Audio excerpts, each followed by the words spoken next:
बच्चों, आज मैं 10वीं वर्ग में आपको उसी कहानी को आगे बढ़ाऊंगा जो मैं कल बढ़ा रहा था। कहानी का शीर्षक शिशुलाल नम। कल तक हमने इस बात को बता दिया था आपको कि भगवान राम कुश और लव को अपने हृदय से लगा लेते हैं, अत्यंत आनंद का अनुभव करते हैं और सोचते हैं कि हृदय ग्राही स्पर्श की जो स्पर्श है इन दोनों बच्चों का, यह हृदय ग्राही होता है। ऐसे तो समझिए कि अगर हम किसी भी बच्चे को गले लगाते हैं तो वह हृदय ग्राही तो होता ही है, चूंकि स्त्री हो या पुरुष, लेकिन बच्चे को गले लगाते ही आपके हृदय में ममता उमड़ पड़ती है और यही ममता इस मिलन को हृदय ग्राही बना देती है। फिर यहां थोड़ा सा अंतर होता है कि वहीं अगर हम अपने बेटे को गले लगा रहे हों तो उस स्थिति में बात कुछ दूसरी होती है। हालांकि रामायण के आधार पर यदि भगवान राम को केवल रामायण का एक पात्र समझा जाए तो इस स्थिति में भगवान राम अभी तक इस बात से अनभिज्ञ हैं कि कुश और लव उनका अपना पुत्र है। यदि हम भगवान राम को मर्यादा पुरुषोत्तम समझते हैं तो ऐसी स्थिति में भगवान तो सब जानते हैं, उन्हें पता है कि ये दोनों उन्हीं के बेटे हैं। अब आगे देखते हैं कि भगवान चाहते हैं कि कुश और लव को अपने आसन पर बैठावें और बैठाने के लिए अपना आधा आसन दे देते हैं। अब आगे देखते हैं कि क्या होता है। उभौ, उभौ का अर्थ है दोनों। देखिए,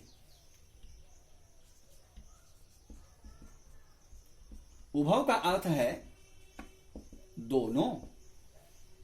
तो अब दोनों भाई एक साथ कह उठते हैं भगवान राम से कि राजासनम। अब देखते हैं, राजासनम को जरा तोड़ते हैं तो आता है हमको राजा जोर आसनम, अर्थात राजा का आसन। राजा जोर आसनम अर्थात राजा का आसन। तो दोनों भाई कुश और लव कहते हैं कि प्रभो, राजा का आसन खलवेतत,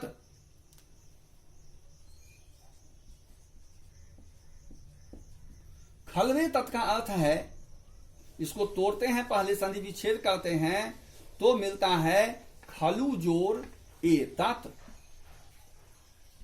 खलु का मतलब है निश्चय ही और एतत का मतलब है यह।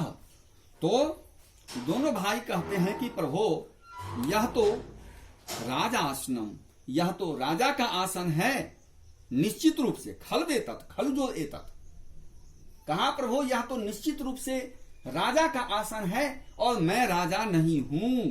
न युक्त मध्यासितुम, न युक्तम जोर अध्यासितुम, युक्त मध्यासितुम।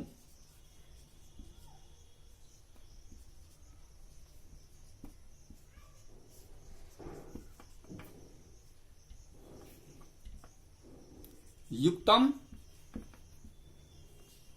जोर अध्यासितम। फिर अध्यासितम को जब हम तोड़ेंगे तो आएगा अधिजोर आसितम। युक्तम का मतलब है उचित और अध्यासितम का मतलब है बैठना।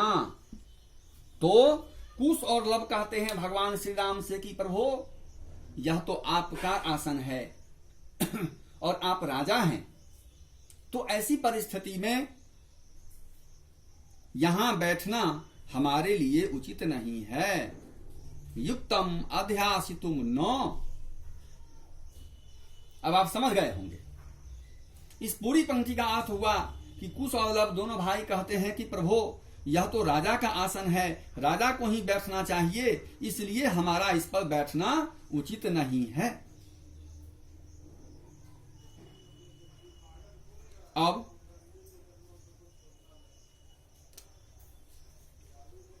भगवान राम कहते हैं स्वव्यवधानम न चारित्र लोपाय। स्वव्यवधानम, स्वव्यवधानम में समास है।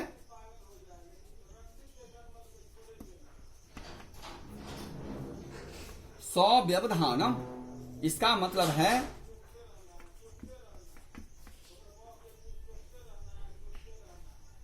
व्यवधानेन सह, अर्थात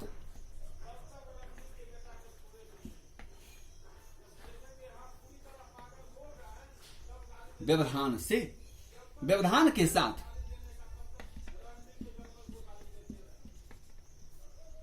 व्यवधान के साथ न चारित्र लोपाय, चरित्र के लोप के लिए नहीं। भगवान राम कहते हैं कि इस व्यवधान के साथ यहां आपके चरित्र का कोई लोप नहीं है।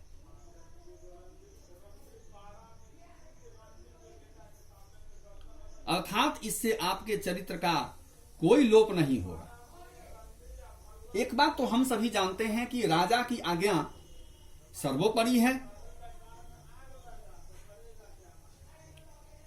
तो उस ख्याल से राजा अगर स्वयं, भगवान राम के कहने का अर्थ है कि राजा अगर स्वयं किसी व्यक्ति को अपने अर्ध आसन पर बैठाना चाहते हो तो इसमें कोई व्यवधान नहीं है।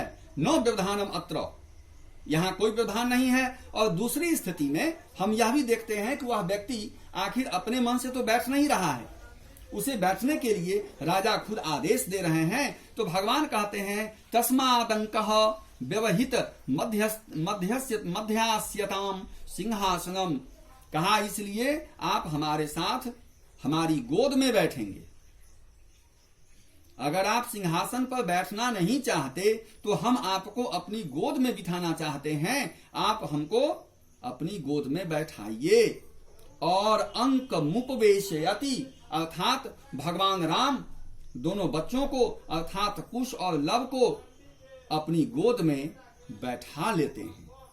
तो इस प्रकार हमने देखा कि कुश और लव ने नियम की दुहाई दी, अपने संस्कारों का प्रदर्शन किया, फिर भी भगवान राम के आदेश के सामने उनकी एक नहीं चली और उन्हें भगवान राम की गोद में बैठ जाना पड़ा, जबकि वह चाहते नहीं थे।